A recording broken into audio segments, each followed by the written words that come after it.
Captain Hoonpark stared at the holographic projection of the derelict warships.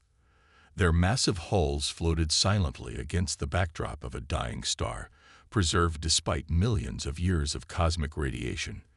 The blue light from the projection cast eerie shadows across his face as he studied the ancient vessels. "How is this possible?" Lieutenant Ja Kim asked, adjusting her uniform collar nervously. "Those vessels should have disintegrated eons ago." Hoon nodded slowly, his eyes never leaving the projection.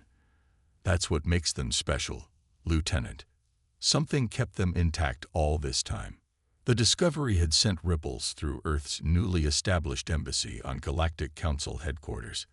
Humanity had only joined the interstellar community 3 years prior, and many species remained wary of Earth's violent history.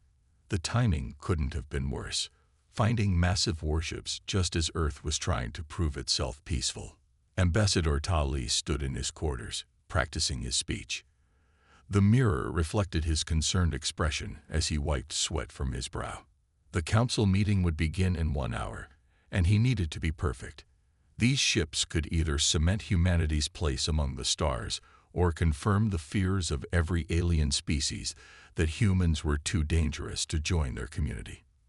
These vessels were discovered by our exploratory team in the City Quadrant. Tai rehearsed, smoothing his formal diplomatic jacket. "We believe they predate any known civilization in the galaxy." When he finally stood before the council, the chamber felt colder than usual. Representatives from 200 worlds watched him with compound eyes, sensory stalks, and features humans still struggle to read. The Vajurian representative's appendages twitched nervously as Tai finished his presentation. Its voice translator produced a high-pitched series of clicks that resolved into words. "Your military past concerns us, humans. Will you be salvaging these artifacts?" The word artifacts carried a tone of disbelief that the translator couldn't hide. Ta noticed how the other representatives shifted uncomfortably in their seats. "They're just ships," Tai replied smoothly, forcing a diplomatic smile. "Ancient technology that might benefit all council species." The Vajurian's appendages twitched more rapidly. "So you say." 4 days later, the human exploration vessel Horizon positioned itself alongside the largest derelict. Captain Hoon led the mission himself, unable to resist the mystery of these impossible ships. "Prepare boarding team Alpha," he ordered from the bridge. "Full environmental suits and standard salvage equipment." Lieutenant Jia approached his command chair. "Sir, the science team is detecting unusual energy signatures from the vessel.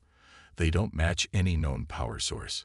A ship dead for millions of years shouldn't have any energy signatures," Hoon replied, his interest growing. "Tell them to keep monitoring while we explore."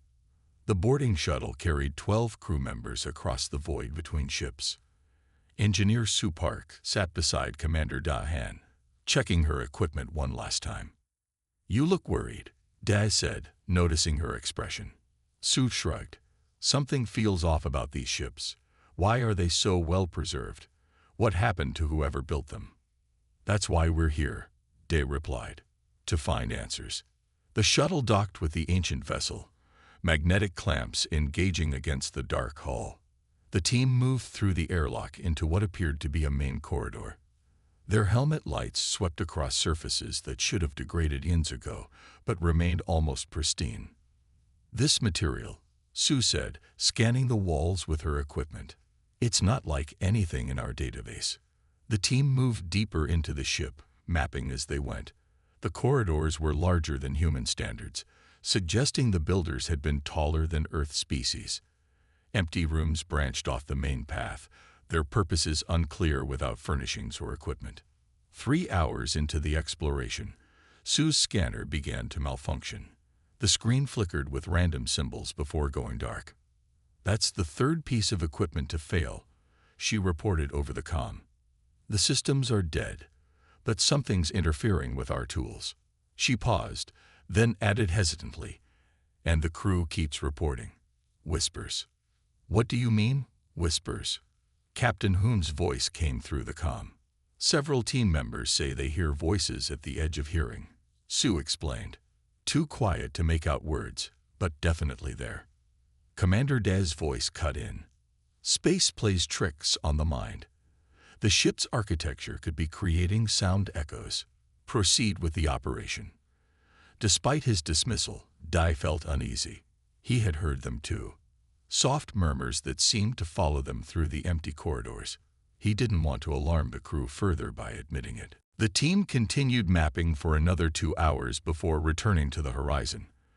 Their initial findings caused excitement among the scientists, but left more questions than answers. That night, as the horizon maintained position near the derelict fleet, strange dreams visited the crew. Sue Park saw herself commanding a vast armada against shadowy enemies that consumed stars. Da Han dreamed of planets burning and civilizations falling. Lieutenant Jia witnessed the birth of terrible weapons that tore holes in reality itself. Captain Hoon woke gasping from visions of a war that spanned the galaxy. The details already fading, but the emotions, determination, sacrifice, and terrible loss lingered. At breakfast, the exploration team sat together in unusual silence. Finally, Sue spoke what they all suspected. Did anyone else dream of war last night? The table fell silent as one by one, each member nodded. The same war, Dai added quietly, from different perspectives, but the same conflict. Captain Hoon's communicator chimed. Sir, came the voice of his first officer.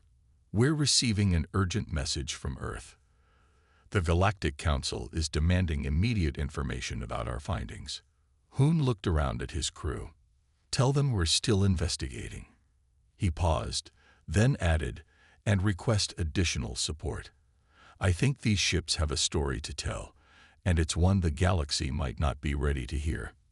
6 months had passed since the discovery of the ancient fleet. Earth's military worked day and night to understand and retrofit the vessels. Now, the first completed ship hovered silently above Earth's largest orbital shipyard. Workers and officers alike paused to stare at the massive warship through viewports and cameras.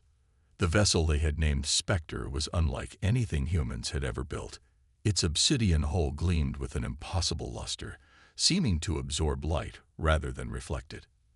The original alien design remained visible, but human technology now filled its interior. It was a wedding of technologies separated by millions of years. Admiral Min Choi stood on the observation deck of Orbital Command, hands clasped behind his back as he watched mechanical arms make final adjustments to the ship's exterior plating. She's beautiful, Min whispered, unable to hide the pride in his voice. Dr. Jin Song stood beside him, his eyes fixed not on the ship but on the data flowing across his tablet. The scientist's brow furrowed deeper with each passing minute. Beautiful but strange, Jin countered, swiping through screens of information. The hull material self-repairs. The quantum drives achieve efficiencies beyond our calculations. And the crew. Min turned to face him. What about them? Jin hesitated, choosing his words carefully. They're experiencing synchronized dreams, Admiral, and occasional shared hallucinations while awake. Explain, Min demanded. The engineering team reports seeing the same shadows during their shifts. Last week, all 24 members of the night crew dreamed about the same battle, a war fought around a star none of them recognize. Jin lowered his voice. Something about these ships is affecting the human mind. Min frowned. Have you informed Captain Hoon? He was the first to report it, Jin replied. He believes the ship is communicating. 3 days later, representatives from the Galactic Council arrived at Earth's orbital station. Their request seemed simple enough, a formal inspection of the retrofitted vessels. Earth's military command politely declined, citing security protocols and ongoing tests. We cannot allow foreign entities to access experimental military technology, General Wu told the alien delegation. This is standard procedure for all spacefaring nations.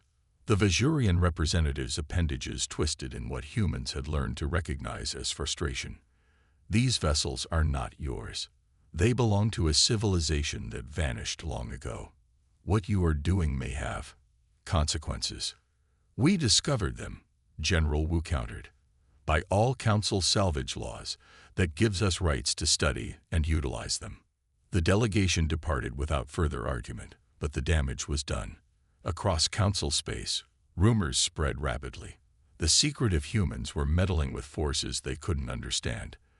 They had found cursed ships and were foolishly bringing them back to life. 1 week later, Spectre prepared for its first test flight. Captain Hoonpark sat in the command chair on the bridge, feeling both pride and unease. The ship had been his discovery, and now he would be the first to pilot it in controlled flight. All systems ready, Captain, Lieutenant Jia reported from her station. Engineering reports power at optimal levels, added Engineer Su. Hoon nodded.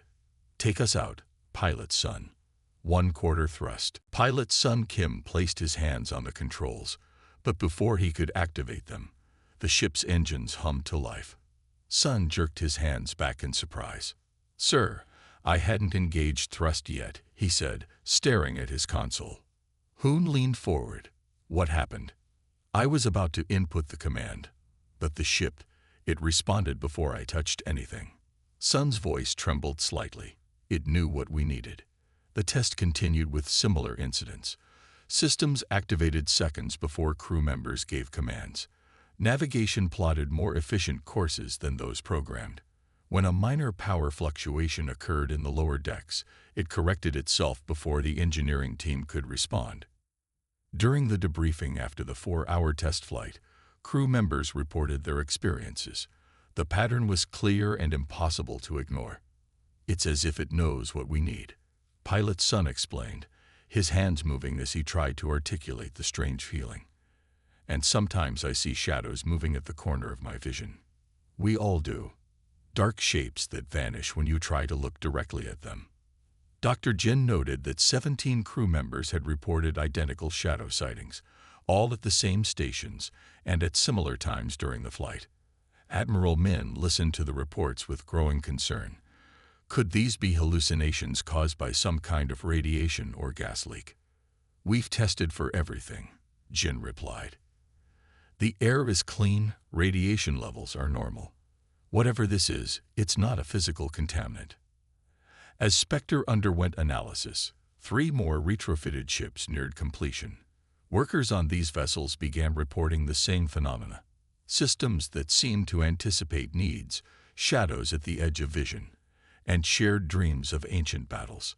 News leaked to the public despite military efforts to maintain secrecy. Footage of Spectre's test flight appeared on information networks across Council space. The images showed the ship performing maneuvers that defied known physics, its hull seeming to ripple and flex in ways that should be impossible for solid matter. The Galactic Council called an emergency session to discuss the human situation. Behind closed doors, representatives debated what to do about Earth's growing fleet of impossible ships. The humans have awakened something ancient, the Vajurian delegate warned. Something cursed. Their history shows they lack the wisdom to handle such power. Across thousands of worlds, people look to the stars with new fear. What had humanity unleashed? And what would happen when these ghost ships fully awakened? Back on Spectre, Captain Hoon sat alone on the bridge during night shift. He felt the ship's presence like a physical weight around him. What are you trying to tell us? He whispered to the empty air. In response, the lights dimmed briefly, and for just a moment, he saw them clearly, shadowy figures standing at each station, watching him with eyes that held the memory of stars long dead. The colony world of New Seoul transmitted distress signals for only 6 minutes before communication was lost. The planet, a thriving human settlement of nearly 30,000 people, had been established just 15 years earlier. Its rich soil and temperate climate made it ideal for agriculture. The colonists had been peacefully trading with neighboring alien worlds for over a decade. On the monitoring station orbiting Earth, Communication Officer Bohan stared at his screen in disbelief. Sir, we've lost contact with New Seoul, he reported, voice tight with concern. Admiral Min rushed to the station, gripping the back of Bo's chair. "Show me the last transmission." The screen flickered to life, showing the colony's governor, her face streaked with dirt and fear. "We are under attack. Unmarked vessels are bombarding the main settlement. They came without warning." Her words cut off as the feed went dead. Orbital sensors had detected a fleet of ships surrounding the colony world. Their design matched vessels used by several council races, but they carried no official markings or identification signals. "It's them," Admiral Min said grimly. "The radical faction. They've been threatening this for months." Various species within the Galactic Council had expressed growing concern about Earth's retrofitted warships. A coalition of extremists had formed, warning that humans were too dangerous to possess such technology. They called for immediate action before the human threat spread further. Fleet Command calculated response times from all available human ships. The nearest conventional vessels could reach New Seoul in 13 hours. By then, it would be too late for the colonists. Captain Hoon Park stood on the bridge of Spectre, now the flagship of what Earth had designated the Phantom Fleet. The 5 retrofitted ancient warships had been stationed in Earth's home system for defensive purposes only. "We need to help them," Hoon said, studying the distress coordinates. Engineer Sue looked up from her console. "Sir, New Seoul is 4 systems away. Even at maximum speed, we couldn't reach them for at least 9 hours." Hoon's hands tightened on the back of his chair. "Plot the course anyway. We have to try." As Sue entered the coordinates, something strange happened. The ship's engines activated without command. On all 5 vessels of the Phantom Fleet, systems engaged simultaneously. "Captain, the ship is moving," Lieutenant Jia called out. "I didn't initiate." The shadow figures that had become a familiar presence on the bridge seemed more solid now. One stood directly behind Pilot's son, its hands hovering over his as he gripped the controls. "Let them guide us," Hoon ordered, sensing something profound was happening. "Don't resist." The 5 ships accelerated beyond their design specifications, then vanished from Earth's sensors entirely. 28 minutes later, the Phantom Fleet appeared in New Seoul's orbit, emerging from what scientists would later struggle to define as neither normal space nor conventional faster-than-light travel. Lieutenant Jia stared at the navigation display in shock. "That's impossible." Below them, New Seoul burned. 12 unmarked vessels systematically destroyed the colony's infrastructure. Sensors showed thousands of life signs still present on the surface. The attack had only just begun. "Weapons ready," Hoon ordered. "Target the attacking vessels only." What happened next would change humanity's standing in the galaxy forever. Lieutenant Jia, who survived to give testimony, would later struggle to describe the experience. Time slowed, she explained to the inquiry panel. "We moved as one mind. And we weren't alone on the bridge. There were figures, not quite visible, but present, standing at each station, guiding our hands." The Phantom Fleet engaged the attackers with impossible precision. Their weapons fired with perfect coordination, targeting propulsion and weapon systems while avoiding critical life support. The ancient ships moved in patterns that defied normal space tactics, appearing to anticipate enemy maneuvers before they occurred. The battle lasted only 9 minutes. 9 of the 12 attacking vessels were disabled without being destroyed. 3 managed to escape, but not before their communications broadcast frantic warnings across all frequencies. "The humans have weaponized spirits," the panicked messages declared. "They've bound the dead to their war machines. Flee while you can."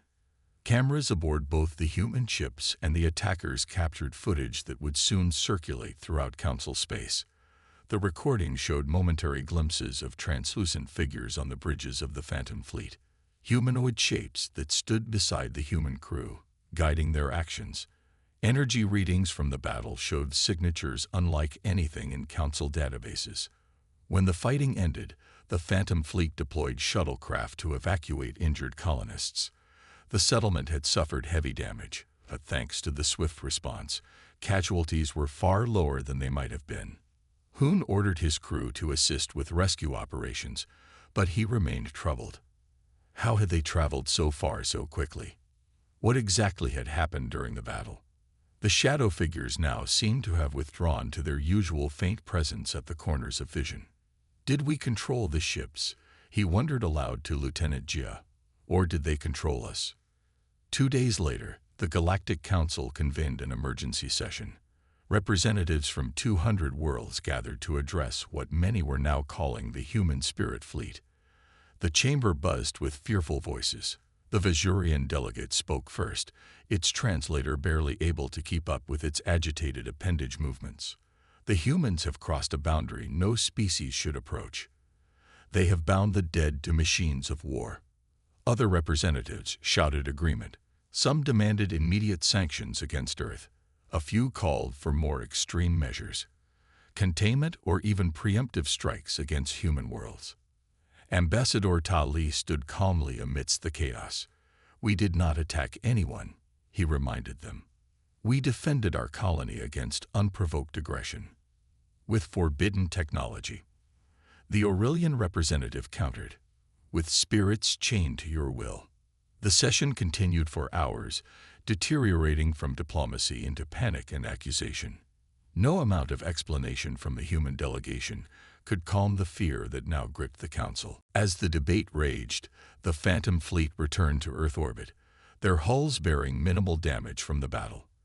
The ships moved in perfect formation, their obsidian surfaces seeming darker than before, as if they had tasted battle again after millions of years and remembered their purpose. Professor Wuhan's eyes burned from staring at screens for too long. For 3 months, he had lived in the secure research facility beneath the Pacific Ocean. His team of 12 scientists worked day and night, studying the quantum patterns within the ancient vessel's central cores. They were forbidden from sharing their findings with anyone outside the facility until they reached definite conclusions. Today, Wu had finally found what he was looking for. Look at this, he said to his assistant, pointing at the complex pattern on his screen. The quantum signature repeats across all 5 ships, but it's not mechanical. It's organic. The assistant leaned closer. Like a brain pattern. Exactly like a brain pattern. Wu rubbed his tired eyes. But impossibly complex, like billions of minds somehow preserved in quantum state. 2 days later, Wu stood before the Joint Military Command in a secure underground chamber. Admiral Min, General Wu, and Ambassador Ta Li sat at the table, along with 5 other high-ranking officials. They watched with stern faces as Wu displayed his findings. They're not haunted, he explained, showing slides of the quantum patterns. They contain a form of consciousness imprint, the collective will and knowledge of their builders, encoded into the quantum structure of the ships themselves. General Wu frowned. You're saying these ghost sightings are real? Not ghosts. Think of it as uploaded minds. The builders found a way to preserve their consciousness within the ship materials. Ambassador Ta looked troubled. Are you saying these ships are alive? Not exactly. But they're not merely machines either. Wu changed to the next slide, showing comparison scans. The original species was wiped out in a genocidal war, but they found a way to preserve their legacy. And for some reason, they're compatible with human neural patterns. He explained how the human brain emitted electrical patterns remarkably similar to those found in the ship's quantum structures. This similarity allowed a form of communication. The shadows, the whispers, the shared dreams. When our crews operate these vessels, they're not just piloting ships. They're connecting with the preserved minds of an ancient species. Admiral Min stood up and paced the room. Why us? Why humans? We don't know yet, Wu admitted. But the connection grows stronger with use. The battle at New Seoul proved that. When threatened, the connection deepened dramatically. The meeting lasted for hours as they discussed implications and next steps. Meanwhile, across the stars, fear of Earth's spirit ships continued to spread. 3 human trading vessels had been attacked in the past week alone. The Galactic Council formally suspended Earth's membership pending investigation.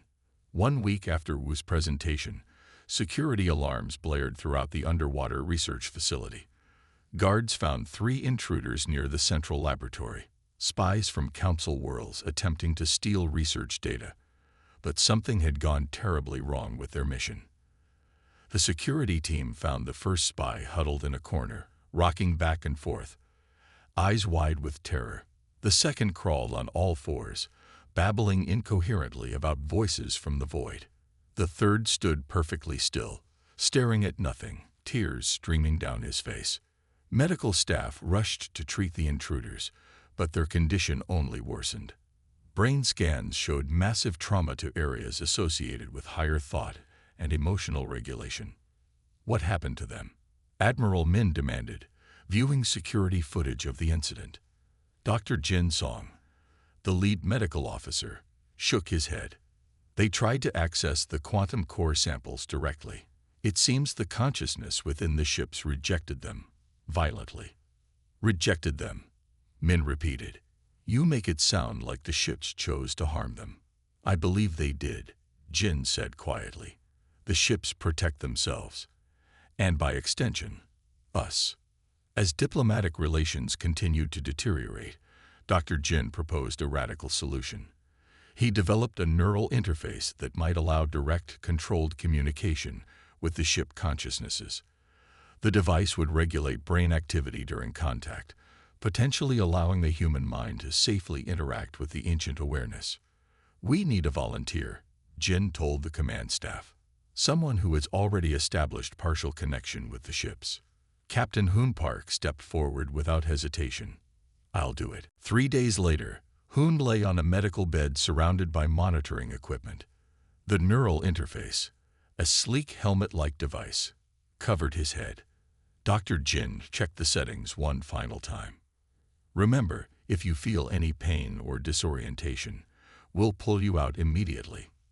Hoon nodded. I'm ready. Jin activated the device. Hoon's body tensed, then relaxed as his mind slipped into a trance-like state. His vital signs remained stable, but brain activity spiked to unprecedented levels. For 3 days, he remained in this state, occasionally murmuring words in an unknown language. When he finally awakened, military leaders and scientists gathered anxiously around his bed. What did you see? Admiral Min asked. Hoon's eyes, though tired, shone with a new clarity. Everything. Their history, their fall, their purpose. He struggled to sit up, his movements weak but determined. They were called the Mithrans. They evolved billions of years before us, spread across thousands of worlds. He explained how the Mithrans had encountered a predatory force, a species that consumed other civilizations. The war lasted centuries, and the Mithrans were losing. In their final act, they created these ships, encoding their collective consciousness and knowledge into the quantum structure. They're not malevolent, Hoon reported, his voice growing stronger. They're guardians, and they've chosen us. Why us? Ambassador Tai asked. Out of all the species in the galaxy, Hoon smiled faintly. Because we understand both war and peace. We value life, but know how to fight for it. The Mithrans believe we have the potential to succeed where they failed. Admiral Min looked troubled. And what do they want from us? Partnership, Hoon replied simply. They can't exist in physical form anymore, but through us, they can continue their mission, protecting life in this galaxy from the threats they couldn't defeat. As the implications sank in, Dr. Jin studied the brain scans from Hoon's trance. The neural patterns had changed. His mind now carried echoes of the ancient consciousness. Not an invasion or control, but a harmonious connection. We need to show the Council, Jin said quietly. They need to understand these ships aren't weapons of destruction. They're the last defense of a species that died protecting the galaxy. The Galactic Council chamber fell silent as the holographic evidence appeared above the central platform. The vast room held representatives from 1,000 worlds, each watching with a mixture of fear and curiosity. Ambassador Ta Li stood firmly in the center, his posture straight despite the tension filling the air. The vessels you fear were built by the ancestors, a species that evolved 50 million years before any of our civilizations, Tai explained, his voice calm but strong. They were systematically exterminated by a predatory force that has long since vanished from our galaxy. In their final act, they created these ships to protect future intelligent life. The hologram shifted to show the quantum patterns Professor Wu had discovered, the complex neural networks that existed within the ship's very structure. This is not dark magic or spirits, Ta continued. It is the most advanced technology ever created, the preserved consciousness of a species that sacrificed everything to protect the future of this galaxy. The council leader, an ancient Meridian whose scaled skin had faded from deep blue to pale gray with age, leaned forward. Her voice trembled as she spoke. You must destroy these abominations. They'd violate natural law. Several representatives shouted their agreement. Others remained silent, watching closely. Admiral Min Choi stepped forward to stand beside Ta. We will not, he replied calmly, but we offer you understanding instead of fear. The room erupted in angry voices. The Vajurian delegation's appendages moved in rapid, agitated patterns. The Aurelian representatives glowed bright red with emotion. When the noise subsided, Admiral Min explained their proposal. A controlled neural interface, developed by Dr. Jin, would allow council representatives to safely experience direct contact with the ship consciousness. Those who volunteered would see the truth for themselves. You ask us to connect our minds with these things? The Meridian Council leader asked, her voice thick with disgust. We ask you to learn before you judge, Min answered. The debate lasted for hours. Finally, 7 representatives agreed to experience the interface. Among them, surprisingly, the Vajurian delegate whose people had been most vocal against the ships. Dr. Jin Song supervised each connection personally. The process took place over 3 days, with each representative spending 4 hours connected to a carefully regulated neural interface. Human guards and medical staff stood ready, remembering the fate of the council spies who had attempted unauthorized contact. The Vajurian was the last to undergo the procedure. It emerged from the connection chamber moving slowly, its appendages perfectly still for perhaps the first time since humans had known the species. In the hastily reconvened council session, the 7 representatives shared their experiences. The Vajurian delegate stood before the council, its translator conveying words that stunned the chamber. They don't seek vengeance, it announced, appendages now steady. They seek only to prevent another genocide. They chose humans because of their unique capacity for both warfare and empathy, qualities the ancestors believed necessary for guardianship. One by one, the other representatives confirmed what they had learned. The ancient consciousness, the Mithrans, as they had called themselves, had shown them visions of the terrible war that had wiped out their civilization. They had shown the approaching threat that might one day return. And they had shown why they had waited millions of years for the right partners to find them. The human neural structure is uniquely compatible with Mithran consciousness, explained the Aurelian representative. Where our minds were overwhelmed, humans can form a stable connection, a partnership rather than a possession. Not all were convinced. Nearly a third of the council species still demanded the ships be destroyed. But the first-hand testimony changed enough minds to prevent immediate action against Earth. The negotiations that followed lasted months. Scientists from both Earth and willing council worlds studied the ships together. More representatives experienced the controlled interface. Understanding slowly replaced fear. The treaty that eventually emerged established humanity as intermediaries between the ancient consciousness and the modern council. The ships, no longer called cursed or haunted, became the foundation of a new defensive alliance. A small fleet at first, meant not for conquest, but for protection against threats that might one day return from the darkness between galaxies. 6 months after the treaty signing, Captain Hoon Park stood on the bridge of the Spectre. The ship now carried a mixed crew, humans working alongside representatives from 12 council species. Each had undergone proper neural training to withstand the ship's presence. Set course for the outer boundary, Hun ordered. Standard patrol pattern. As the massive vessel moved away from Earth, Hun caught glimpses of the shadows at the corner of his vision. But now he understood they weren't haunting his ship. They were guiding it, protecting it. Lieutenant Jiao worked at her station, occasionally nodding as if listening to an unheard voice.